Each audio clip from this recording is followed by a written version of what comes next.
오늘 본문을 우리가 더 잘 이해하기 위해서요. 오늘 본문 말씀이 어떠한 문맥 속에 나오고 있는지를 먼저 살피도록 하겠습니다. 이 문맥을 잘 안 살피면 우리가 이 본문을 이해할 때에 깊이가 깊지 못할 것이기 때문에 문맥을 살피는 게 참 중요합니다. 지금 이 12장은요. 어떠한 중에 있냐면 한번 1절을 한번 보시겠어요? 1절을 보시면 그 동안에 이렇게 쓰고 있어요. 그 동안에 물이 수만 명이 모여 이렇게 하고 있어요. 그러니까 지금 수만 명이 예수님 앞으로 모여들고 있습니다. 근데 이 그 동안에가 어떠한 상황이냐면요. 예수님께서는요.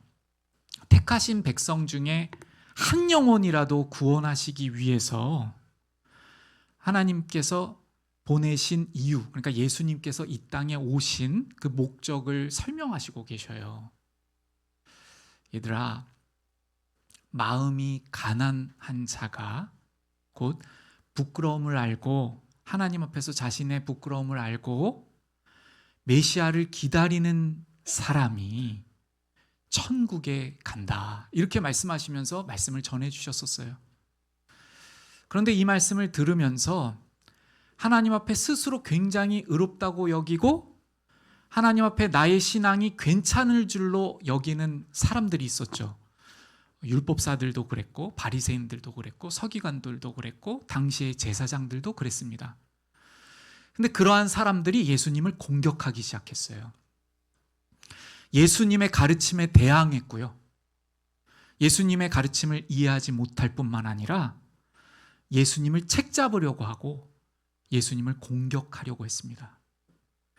그래서 이 12장 앞에는요, 보시면 42절에 보면 화 있을진저, 이 대상은 누구냐면 바리새인들이에요. 바리새인들이 어떻게 했습니까? 겉으로는 신앙이 좋은 것 같이 보여졌어요. 그래서 하나님의 말씀을 잘 지키는 사람처럼 거룩하게 보여지고 살았어요.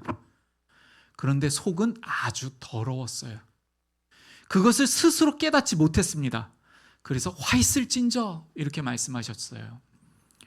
그리고 아래에 내려가다 보시면 또한 45절 보시면 율법교사가 나와서 이렇게 말합니다.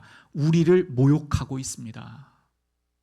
이렇게 말씀하실 때 또 예수님께서는 그들이 지금 어떠한 상황인지, 하나님 앞에 어떠한 상태인지, 지금 어떠한 상태입니까? 지금 율법사들이나 또 바리새인들이 만약 지금 그대로의 자신의 신앙, 그러니까 자신이 보기에 괜찮다고 생각하는 신앙을 유지하면 화를 면하지 못한다 이거예요. 다시 한번 정리해 볼게요. 하나님께서는 예수님을 통하여 구원하시길 원하시죠. 예수님께서 왜 오셨냐면 죄 가운데로부터 구원하시려고 오셨어요. 그러면 자기가 죄인인 줄 알아야 예수님을 붙들 것 아니겠습니까? 그런데 자신이 별로 그렇게 예수님을 필요로 하지 않는 것처럼 여기고 있는 거예요. 특히 누가요? 율법사들, 바리새인들. 그것을 계속 유지하면, 그 자세와 그 신앙관을 계속 유지하면 어떻게 될 거라는 거예요? 화를 면하지 못한다는 거예요. 곧 심판을 받을 거라는 것입니다. 그 치열한 영적 전쟁이 지금 일어나고 있는데 이것을 들은 율법사들, 바리새인들이 돌이켜야 할 것 아니에요. 예수님께서 말씀해 주시면 내가 잘못됐구나. 내가 10년 동안, 20년 동안, 30년 동안 신앙을 지켜왔는데 이게 잘못된 거였구나. 내가 잘못 살았구나. 내가 율법을 잘못 이해하고 있었구나. 나는 누구보다도 더 메시아가 필요한 게 나였구나. 내가 하나님의 말씀대로 잘 사는 줄 알았는데 메시아가 필요한 사람이 다른 사람이 아니고 나였구나. 이렇게 깨달아야 했는데 못 깨달았습니다. 그리고 오히려 예수님을 공격하려고 하고 있고 예수님을 책잡으려고 하고 있어요. 그것이 11장 마지막에 나옵니다. 보세요. 53절에 보시면 서기관과 바리새인들이 거세게 달려들어 여러 가지 일을 따져 묻고. 왜 이렇게 하고 있죠? 왜 서기관들과 바리새인들이 이렇게 하고 있습니까? 예수님께 달려들어서 거세게 막 따져 물어요. 지금 영적 전쟁이 치열한 것입니다. 예수님께서 진리의 말씀을 선포하시고 하나님의 말씀을 전하니까 사탄의 종로로 타고 있는 이 자들이 사탄이 이제 부추기는 것이죠. 예수님을 공격하도록. 자신들이 가지고 있는 기득권, 자신들이 가지고 있는 신앙을 자신들은 계속 추구하고 올바르게 여기고 있기 때문에 그 마음을 고쳐먹지 않으려고 하는 사람들을 사탄이 이용해서 예수님을 공격하고 있는 치열한 영적 전쟁이 일어나는 거예요. 그래서 예수님께서는 수만 명이 모여들고 있는데 그 수만 명에게 다가가지 않으십니다. 보세요. 12장 1절을 보세요. 그 동안에 무리 수만 명이 모여 서로 밟힐 만큼 되었더니 예수께서 먼저 제자들에게 말씀하여 이르시되. 지금 수만 명이 예수님 앞에 나오고 있는데 제 기억으로요, 수만 명이 몰려들었다의 표현은 굉장히 독특한 것 같아요. 많은 사람들이 모여왔다 그런데 수만 명 이렇게 표현하는 곳은 굉장히 독특한 것 같아요. 그런데 그 수만 명을 주님께서 이렇게 바라보지 않으시고요, 먼저 제자들을 가르치시기 시작하세요. 이게 원리인 것 같아요. 우리가 많은 그러한 분주함 속에서 먼저 우리 먼저 정말 주님 앞에 주님을 따르기를 소원한 우리의 자세, 우리의 마음이 어떠한지를 보아야 되는 것이죠. 지금 예수님은요, 제자들에게 먼저 가르치세요. 근데 무엇을 가르치시냐면 이 부분을 가르치십니다. 제가 빨리 설명을 드려볼게요. 어떤 부분을 가르치시냐면, 얘들아, 나를 따라오려면 너희를 이 세상이 미워할 거고 목숨이 위태로울 거야. 지금 막 책 잡으려고 하고 막 기세등등하게 공격하고 있는 배경이 있는 거예요. 그 율법 학자들, 바리새인들, 서기관들, 종교 지도자들, 이스라엘 유대 민족을 지금 지배하는 그러한 지배층이 막 지금 호시탐탐 노리고 있는 배경 가운데 제자들에게 말씀하시는 거예요. 나를 따라오는 길은 누군가 너희 목숨을 위협하는 길이 될 거다. 이렇게 말씀하시는 거예요. 내가 전하는 말씀을 진리로 믿고 따라오는 너희들에게는 생명의 위협이 있을 거야 라고 말씀하시는 거예요. 그런데 그들을 두려워하지 말고 영혼을 죽이고 능히 지옥에 멸할 수 있는 하나님을 경외하고 생각하고 두려워해야 된단다, 이렇게 말씀하시는 거예요. 그렇게 말씀하시면서 우리 성경 가운데 가장 아주 우리가 주목하고 기억해야 할 만한 구절을 말씀하시는데요, 그 구절이 무엇이냐면 용서받지 못하는 죄에 대해서도 말씀하십니다. 성령을 거스르는 자는 사함이 없다, 이렇게 말씀하실 만큼 지금 영적 전쟁이 치열하다는 거예요. 이것을 제자들에게 먼저 가르치고 있어요. 그런데 그 수많은 무리가 모였다고 그랬잖아요. 그 중에 한 명이 용기를 내서 예수님께 나옵니다. 그리고 질문하는 장면이 오늘 본문이에요. 한번 그 본문을 다시 보실까요? 13절. 무리 중에 한 사람이 이르되 선생님, 내 형을 명하여 유산을 나와 나누게 하소서. 잠깐 정리해 볼까요? 예수님께서는 제자들에게 영원한 생명을 어떻게 해야 붙들 수 있는지를 말씀하시고 계셔요. 그런데 그 가르치시는 것을 지금 마치지 않았습니다. 마치지 않았어요. 뒤에 보시면 제자들에게 계속 이 가르침을 이어나가세요. 그러니까 이 사람은 예수님께서 제자들을 가르치고 있음에도 불구하고 끼어든 것입니다. 얼마나 자기 문제가 급급했으면, 얼마나 자기 문제가 커 보였으면 제자들을 예수님께서 먼저 가르치시고 있는데 그 자리에 나와서 수만 명을 비집고 나와서 질문을 합니다.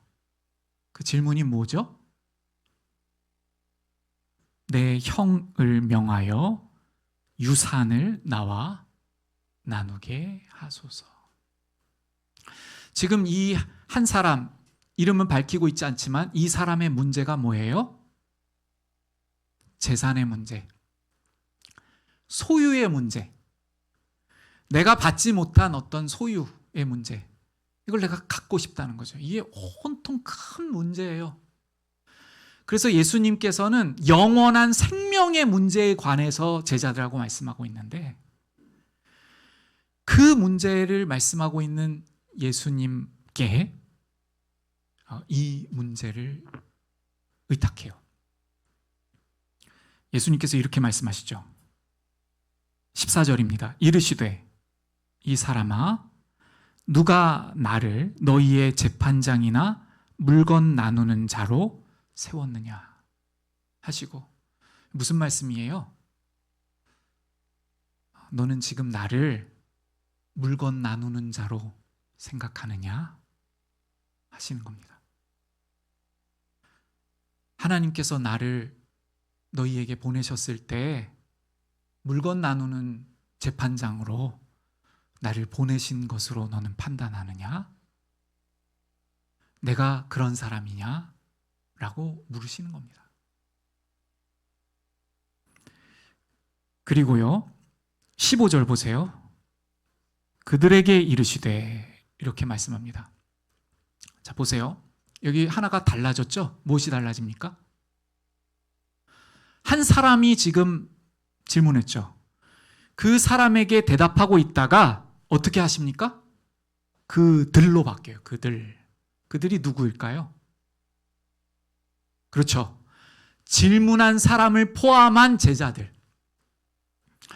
이 한 가지 문제를 가지고 예수님께 나온 사람을 포함한 제자들. 무슨 말씀이죠?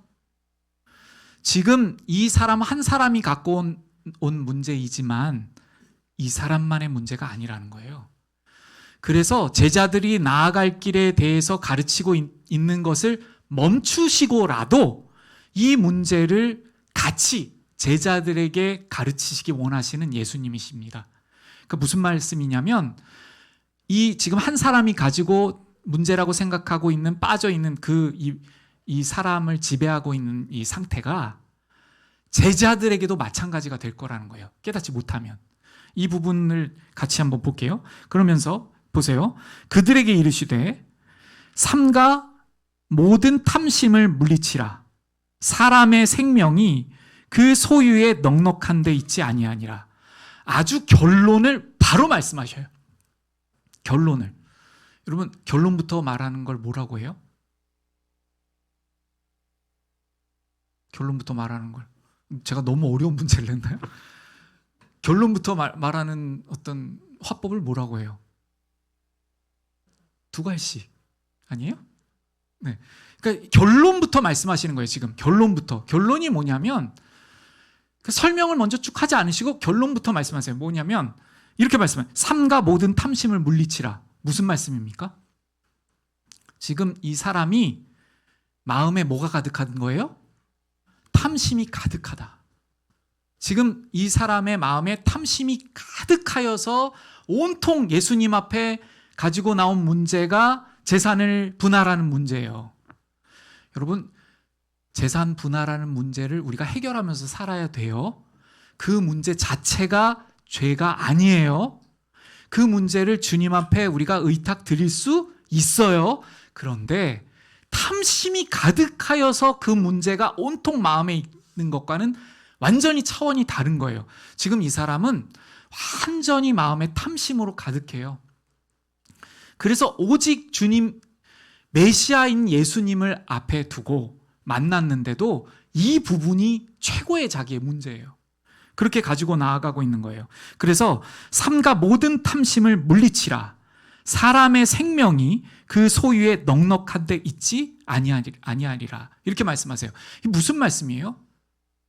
이 사람이, 지금 이 질문하는 사람이 자기의 생명의 문제, 자기의 생명, 자기의 삶, 자기의 인생, 자기의 행복, 자기의 문제가 소유에 달려 있다고 믿고 있는 거예요. 소유에. 내 생명, 내 삶, 나의 행복, 나의 즐거움, 나의 기쁨이 소유의 많음에 달려있다. 이렇게 지금 생각하고 있는 것입니다. 그렇지 않아. 이렇게 아주 결론부터 말씀하셔요. 그리고 나서 그 전에 제자들을 가르치던 말씀으로 돌아가신 게 아니고요. 비유로서 계속 말씀하세요. 비유로서. 보세요. 16절입니다. 또 비유로 그들에게 말하여 이르시되. 여러분, 왜 비유가 필요합니까? 왜 비유가 필요하죠? 결론을 말씀하여 주셨는데 왜 필요하죠? 비유로 말씀하시는 이유는 이 비유 속에서 어떠한 누군가가 나오는데 그 사람을 보고 거울 삼아서 내가 그렇지 않은가를 살펴보라는 거예요. 자, 보세요. 지금 이거를 이 질문한 사람도 듣고 있지만 누구도 듣고 있어요? 제자들도 듣고 있는데 제자들은 지금 이미 자신의 재산도 막 버린 것처럼 하고 배도 버리고 직업도 버리고 마태의 경우 세리장을 내려놓고 예수님 따르고 있잖아요. 그러니까 탐심의 문제가 나와는 상관없다고 생각할 수도 있어요. 그렇지 않을까요? 아, 저 사람은 탐심이 가득하다고 하시는구나, 예수님께서. 그런데 나는 예수님을 모든 걸 버리고 따르고 있는데 나는 그렇지 않겠지 라고 할 수도 있다는 거예요. 그런데 이 비유를 통해서 제자들도 이 문제에서 자유로울 수 없고, 그리고 지금 이 문제를 갖고 온 사람도 이 비유를 통해서 깨달아야 하는 것이죠. 그렇기 때문에 이 비유의 말씀은 정말 사랑입니다. 사랑. 주님께서 아주 절절하신 사랑으로 깨닫게 하시기 위해서 말씀하시는 거예요. 잘 알아들었으면 좋겠다. 정말 깨달았으면 좋겠다. 생명이 어디에 달려있는지를 깨달았으면 좋겠다. 진정한 생명, 영원한 생명, 즉 하나님과의 관계로부터 나오는 그 생명의 자리를 최고의 자리로 여겼으면 좋겠다. 이렇게 하시는 마음으로 이 비유를 시작하시는 것입니다. 근데 이 비유에 누가 등장해요? 이 비유에? 비유로 말씀하여 이르시는데 한 부자가 이렇게 시작합니다. 한 부자가. 여러분, 부자 어때요? 부자. 지금 제가 지금까지 어떤 얘기를 해도 웃지 않으시다가 부자 그러니까 무슨 부자는 웃게 하는 것 같아요. 우리는 부자 되기를 원하죠. 많은 부유를 소유하기 원해요. 부자가 되면 참 편합니다.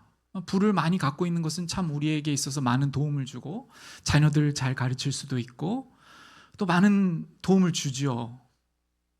그 부자를 등장시키세요. 예수님께서 한 부자를 바라보게 하고 무대 위로 올리셔요. 지금 이 한 문제를 가지고 온 이 재산의 문제를 온통 탐심 때문에 가장 큰 문제로 여기고 있는 사람도 부자가 되고 싶어 해요. 제자들도 예외는 아닐 것입니다. 한 부자가 있는데 이 부자가 어떻게 됐어요? 그 밭에 소출이 풍성해졌습니다. 아마 이 세상 모든 사람들이 원하는 바가 아닐까요? 부자인데 또 소출이 풍성해요. 소출이 풍성했어요. 애도 썼겠죠. 성실히 노력도 했을 것입니다. 소출이 풍성하게 되었을 때에 이 부자가 어떻게 생각하냐면 17절을 보십시오. 심중에 생각하여 이르되 내가 곡식 쌓아둘 곳이 없으니 어찌할까 합니다. 정리해 볼게요. 자, 부자가 있는데 소출을 풍성히 얻었어요. 혼자 일했을까요? 부자인데 누군가를 시켜서 일했을 수도 있고 일용직을 고용해서 했을 수도 있고 아니면 직원을 고용해서 했을 수도 있고 어쨌든 소출이 풍성한 상황이 왔어요. 자기에게 주어졌어요. 근데 바로 어떻게 반응하냐면 나 어떡하나? 큰 문제인데? 그 문제를 뭐에 찾아요? 이거 쌓아둘 데가 없네. 이게 문제예요. 쌓아둘 데가 없는데? 여러분, 지금 이 부자가 뭘 문제로 여긴다고요? 이 소출이 풍성한데 쌓아둘 데가 없네, 내가. 이걸 문제로 여겨요. 무슨 말이에요? 이 지금 질문하는 사람이 지금 마음에 탐심을 두고 있는 문제를 하나님 앞에 나아가서 버리지 아니하고 자신의 가장 우선순위를 하나님과의 관계로 회복하고 여기지 않고 하나님과의 영원한 생명, 주님과의 소통함, 주님을 믿고 바른 신앙을 갖고 영원한 나라를 바라보는 것으로 나아가지 않으면 지금 없을 때라도 부자가 되지 않을 그때라도 이것이 첫 번째가 아니면 부자가 되고 나서도 자기에게 일어난 모든 일들을 이렇게 평가할 것이라는 것입니다. 소출이 풍성했어요. 소출이 많았어요. 그러면 하나님께서 어떠한 사람이 되기를 원하십니까? 우리 주님께서? 가장 먼저 무엇을 원하실까요? 하나님, 제가 무엇인데 이 많은 것을 주십니까? 제가 누구에게 이 많은 것을 주셔요? 하나님 너무 감사합니다. 제가 한 2주 전에요. 제가 탄천을 좀 자주 가거든요. 탄천을 걷다가 문득 이런 생각을 했어요. 탄천에 보면 물고기들이 있거든요. 근데 우리가 보면 물고기를 잡아다가 먹기도 하고 잡아다가 팔기도 하잖아요. 갑자기 그게 이상해졌어요. 이상하게 느껴졌어요. 물론 물고기를 잡는 수고는 우리가 했지만 물고기가 누구 거죠? 세상에 충만한 것이 다 하나님의 것이니라. 이렇게 말씀하고 있어요. 제 주장이 아니고 성경에 써 있는 말씀을 제가 지금 말씀드린 거예요. 물고기 하나님 거예요. 하나님께서 기르시고 하나님께서 만드시고, 그런데 그 물고기를 물론 원양어선 타고 정말 힘들게 일하시는 분들 계시죠. 그런데 내가 그렇게 해서 그걸 내가 잡으면 내 거예요. 그렇죠? 이게 보통 은혜입니까? 정말 우리를 기르시고 먹이시는 하나님이셔요. 또 여러분 보세요. 씨를 우리가 밭에 심어요. 그 심어놓고 물을 주고 좀 가꾸기는 하죠. 그런데 햇빛을 주시고 그 자라나는 생명의 원리와 그리고 광합성이 일어나게 하시고 적절한 이산화탄소, 우리가 내뿜는 이산화탄소, 그래서 이산화탄소를 식물들이 흡수해가지고 광합성을 해서 녹말을 저장하고 열매를 만들어요. 하나님께서 하시잖아요. 근데 그 열매를 내가 이렇게 걷어가지고 먹기도 하고 팔아서 재산을 축적해요. 누구 때문에 하고 있는 것입니까? 이 모든 게 하나님께서 주셔서. 그리고 내가 농사일을 했다고 해도 또 그 전에 내가 무언가를 어떤 지혜를 가졌기 때문에 사업할 어떤 능력이 생겨가지고 사람들을 데리고 어떤 걸 경영하고 그래서 뭔가를 수입을 얻었어요. 생각할 수 있는 힘도 하나님으로부터 왔고 생명도 하나님으로부터 왔고 건강도 하나님께서 주셨고 모든 것을 하나님께서 주셨지 않습니까? 그러면 소출이 충만하면, 소출이 풍성하면 어떻게 생각하는 게 마땅합니까? 특히 지금 이 사람은 유대 민족 안에서의 예화이기 때문에 하나님을 유일한 하나님으로 믿고 있는 사람의 부자예요. 그러면 생각을 어떻게 해야 됩니까? 하나님, 제가 누구인데 이런 것을 막 주세요. 이렇게 해야 마땅한 것 아닙니까? 그런데 그 순간 가장 큰 문제를 무엇이라고 여깁니까? 쌓아놓을 곳이 없는 것. 쌓아놓을 곳이 없는 것을 가장 큰 문제로 여겨요. 그래서 어떻게 하냐면 또 이르되 18절 보세요. 또 이르되 내가 이렇게 하리라. 내 곳간을 헐고 더 크게 짓고 내 모든 곡식과 물건을 거기 쌓아두리라. 지금 어떤 단어가 계속 반복되고 있는지 지금 좀 읽히시나요? 맞아요. 맞아요. 17절에서도 내가 곡식, 내 곡식. 18절에도 내가 이렇게 하리라. 내 곡간을 이렇게. 내 거, 나밖에 없어요. 자신의 마음의 곡간에 자기밖에 없어요. 온통 자기밖에 없어요. 그러니까 이 소출이 충만하고 풍성한데 최소한의 감사도 없어요. 하나님께 대한 감사는커녕 그것을 같이 이렇게 소출을 만들어낸 사람들이 얼마나 수고했겠어요. 부자였으니까 햇빛 밑에서 수고했겠습니까? 이 당시에 소출을 얻기 위해서는 지금처럼요 좋은 기구들도 없어요.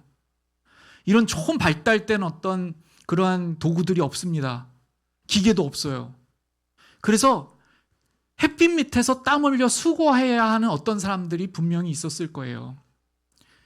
감사가 없어요. 얼마나 일했을까?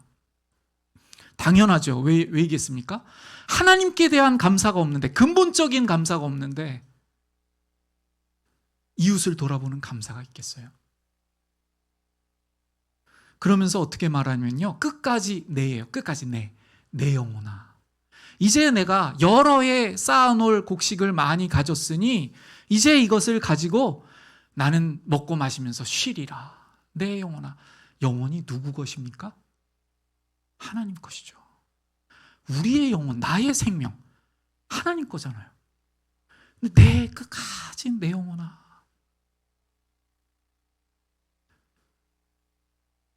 아마 이 지금 말씀을 듣고 이 자리에 온 사람들 중에 많은 사람들이 그렇게 생각했을지 모르겠습니다.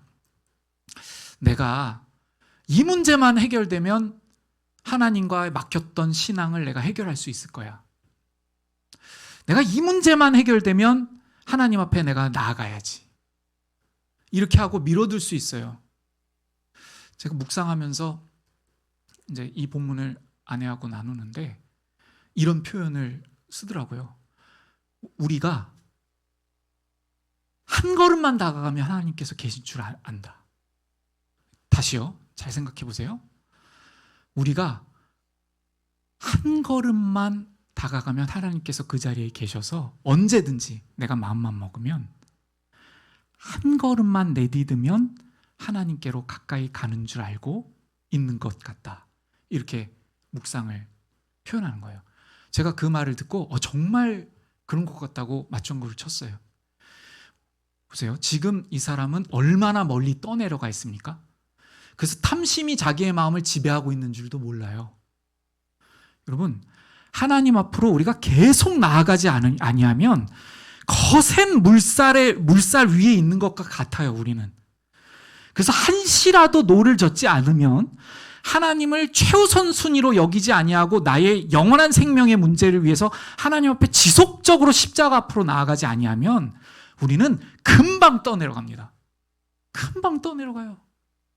우리 정말 너무나 이것을 너무 잘 알고 있지 않습니까? 예를 들면요, 우리 학창 시절 또는 신앙이 좋았던 어떤 시절에 눈물 콧물 뽑아가면서 주님, 제가 주님을 위해서 살겠습니다. 주님만이 저의 유일한 왕이십니다. 주님, 저의 생명을 주님 앞에 드리겠습니다. 막 이렇게 절절하게 노래하고 찬양하고 기도하고 결단하고 했던 적이 있잖아요. 그런데 그게 수련회 끝날 때까지 가지도 않아요. 어떤 부흥의 현장이 끝날 때까지 가지도 않아요. 그러한 우리이지 않습니까? 그런데 마치 지금 이 문제를 가지고 나온 이 사람도 그렇고 제자들도 마찬가지고 우리도 마찬가지고요. 지속적으로 주님 앞에 가장 최우선 순위, 첫 번째도 하나님, 두 번째도 하나님, 세 번째도 하나님. 이것을 만약에 놓치면 우리가 떠내려가 있고 벌써 멀리 가 있다는 것을 모르는 것 같아요. 마치 언제든지 한 발자국만 내밀면 하나님과의 관계가 회복되고 언제든지 나의 영혼이 즐겁고 안정하고 행복할 줄 알고요. 그런데 예수님께서는요, 지금 이 비유를 통해 그렇지 않다는 거예요. 이 질문한 사람에게 잘 들어라. 지금 오늘 이것을 깨닫고 이 탐심을 중대한 아주 결정적인 중요한 문제로 여기지 않는다면, 만약 이 모든 문제가 해결되고 어떠한 순간이 와도 여전히 그렇게 살 것이다. 이렇게 말씀하시는 겁니다. 이 본문의 위치를 다시 한번 설명드릴게요. 이 본문의 위치는 이제 어디로 나아가냐면요, 이제 제자들에게 다시 가르치세요. 22절을 보세요. 22절. 또 제자들에게 이르시되 다시 앞에서 가르치시던 치열한 영적 전쟁 가운데 예수님의 제자가 되면은, 예수님의 제자로 따르려면 목숨을 위협받는 그러한 위험이 있을 것이라는 것을 알려주시는 그러한 예수님의 가르침으로 돌아가시는데, 거기에서 무엇을 말씀하시냐면 너희는 그의 나라와 의를 구하라, 이렇게 말씀하세요. 그리하면 모든 것을 하나님께서 더하시리라, 이렇게 말씀하십니다. 그러시면서 너희 보물이 있는 곳에는 너희 마음도 있느니라. 내가 보물로 여기는 곳에 내 영혼, 내 마음이 있다는 거예요. 내 존재가 있을 거라는 것이죠. 만약 우리가 보물을 이 땅에 쌓아놓고 이 땅에 있는 재물이나 이 땅에 있는 어떠한 것을 나의 보물로 끝까지 여기고 살면 그것이 우상인데, 그것을 끝까지 그렇게 살면 거기에 있게 된다는 거예요. 거기 어디예요? 심판의 곳이고, 그곳은 멸망하는 곳이고 영원히 하나님과 떨어지는 곳입니다. 이제 말씀을 정리하고 기도로 나아가기를 원하는데요, 오늘 본문 말씀 앞에서 주님의 사랑의 음성을 우리가 듣기를 원해요. 오늘 우리에게 이렇게 말씀하시는 것과 같아요. 우리가 지금 가장 중요하게 여기는 것이 무엇인지를 주님께서는 묻고 계시는 것과 같습니다. 너는 지금 너의 마음의 곳간에 무엇을 쌓아놓고 있니? 무엇을 가장 중요하다고 여기니? 이렇게 말씀하시는 거예요. 내 말씀이니? 영원한 나의 말, 주님의 말씀, 주님과의 교제, 주님의 생명, 주님께서 주시기 원하시는 평강과 기쁨, 주님께서 우리에게 영원토록 주시기 원하시는 그 생명력, 무엇을 가장 소중하게 생각하니? 주님의 나라, 주님의 의가 되기를, 우리 모두 주님의 의와 주님의 나라와 주님의 복음과 주님을, 우리 하나님을 가장 최우선으로 놓고 나아가는 우리가 되기를 원합니다.